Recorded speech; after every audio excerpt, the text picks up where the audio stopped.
this man, he has to be stopped.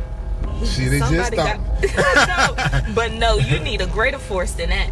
I'm not gonna live past 25. I'm not gonna make it. Not like this. When Sade Dixon made some light-hearted jokes about her boyfriend over his recklessness at the wheels, she was not sure how her morbid predictions will eventually come true in the most shocking way possible. This is the account of a love relationship gone wrong.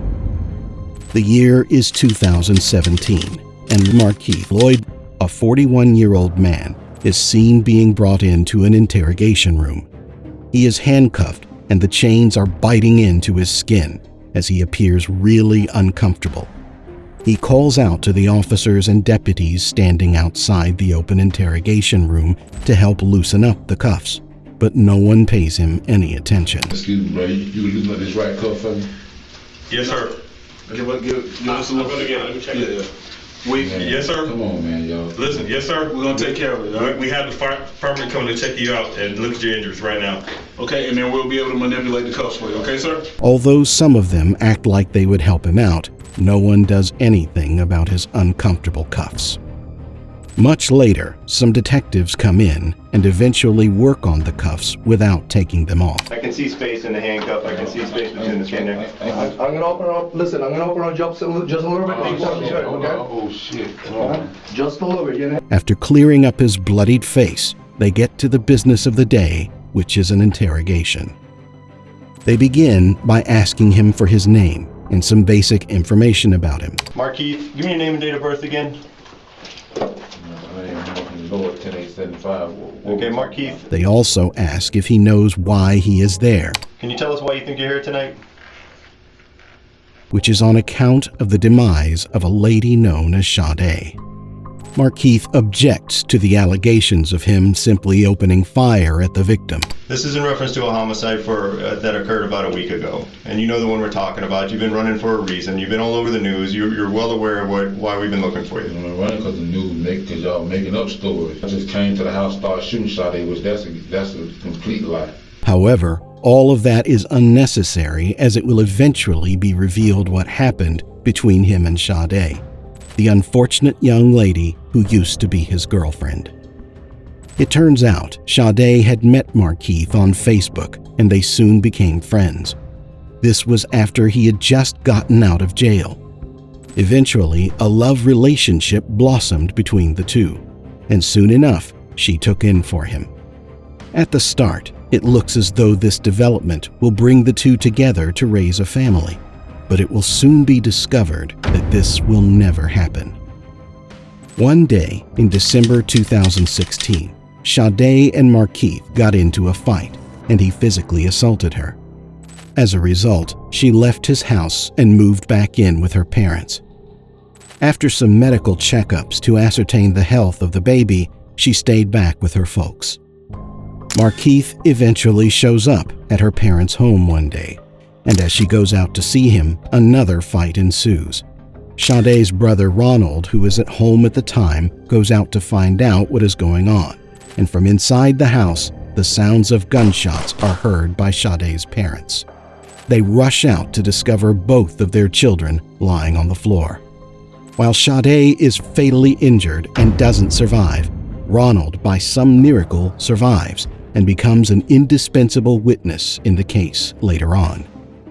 As the interrogation continues, the cops try to get Marquis to own up to his crime.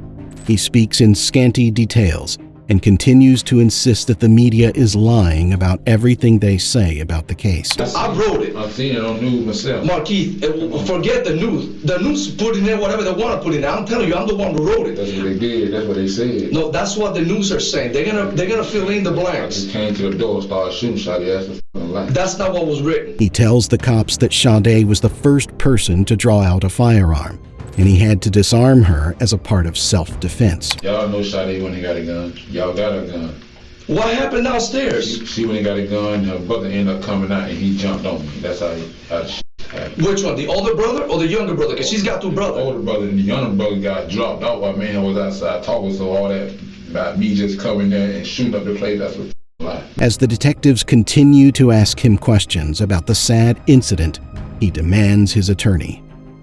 It is important to note that if a suspect asks for an attorney, everything said afterward may not be admissible in court. This means the cops are treading on uncertain grounds from this point on. The second officer tells him to speak the truth, as there is a grieving family of Sade and of an officer. We got a grieving family here for a police officer. They want to know what happened. They deserve to know what happened. It turns out that after the horrific incident with Sade, Marquis had somehow gone into hiding and no one was able to find him. One day, after a long time of disappearance, he walks into Walmart to probably stock up on his supplies. And shortly after, a police officer, Lieutenant Deborah Clayton, also walks in to get some groceries. The criminal and law enforcement again cross paths, but she doesn't recognize him and eventually leaves the store to the relief of Marquis. As he goes over to pay for his groceries, he runs into a woman who is beyond shocked to see him. It turns out that her cousin was once married to Marquis, and so without a shadow of any doubt, she knows she is staring right in the face of one of the most wanted men in the country. She hurriedly makes her way out and finds Deborah, who is still putting her groceries into the car. She goes to her and reports who she just saw inside the store. The officer decides to confront the situation, and after calling for backup, she goes right in. In what will be a brief but fatal encounter, she attempts to arrest Marquis, but he quickly takes out his firearm and shoots her multiple times. Afterward, he drives off. Although the police arrive only seconds later, their colleague will never work with them again, as she passes on later that day. A series of pursuits ensues, but again Marquis disappears. It is now easy to understand why he had a lot of cops circling him after his arrest, and why no one paid him any attention after he asked for his cuffs to be taken off him. He had taken one of their own down, and there will be no soft spots in handling his crimes. When confronted with this, Marquis says Deborah acted unprofessionally and didn't wait for backup. I know she draw down on me first. Why is she shooting at you? In front of everybody. That wasn't professional. If I was police officer, I'd have sat back and got, she already called for backup. I'd have waited down and followed the car, see what car he got in. That shit was dangerous for everybody. It might be interesting to note that Marquis at the moment has a son who is a school dropout and in prison as his father's arrest is ongoing. Although this has no direct consequence on the case, it is proof of how poor of an influence Marquis is on the people that come around him. His son also appears to be towing the same path, and only time will tell if he ends up as a more dangerous version of his father. Back to Marquis. As the interrogation continues, he is uncooperative, and no form of appeal or coercion seems to get through to him. They question him about Deborah and why he did what he did. They ask about Sade and about all the people who were hurt in the course of trying to catch him.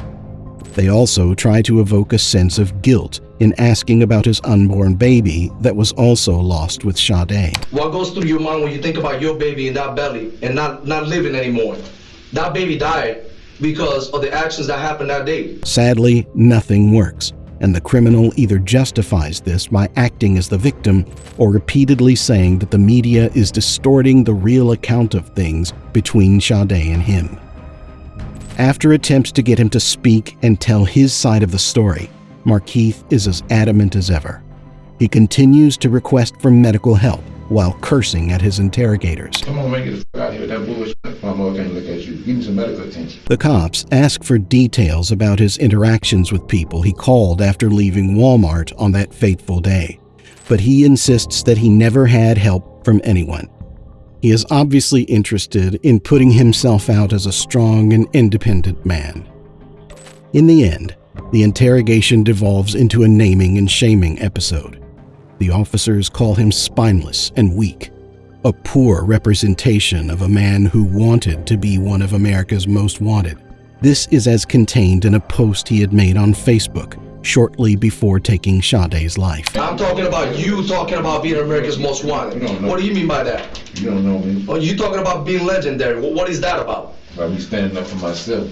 Standing up for yourself? In the end, the frustrated interrogators get little out of their time spent, and they leave the room in obvious disgust and disappointment. After they leave, the medical team finally arrives, and he gets the much-needed treatment he had been craving. He is later taken for more treatment for the injuries he sustained during his arrest. It appears that he was rough-handled after his arrest, as some of the cops may have been taking out their anger on him following Deborah's demise. After some treatment, he has his first appearance in court. Marquis chooses to represent himself, and this may be a result of his mistrust of the system or the fear that no lawyer will truly want to touch his case, even with a long pole. The first appearance doesn't go so well. After some time, Marquis talks about his rough treatment by the cops and his damaged eye, which he will later lose.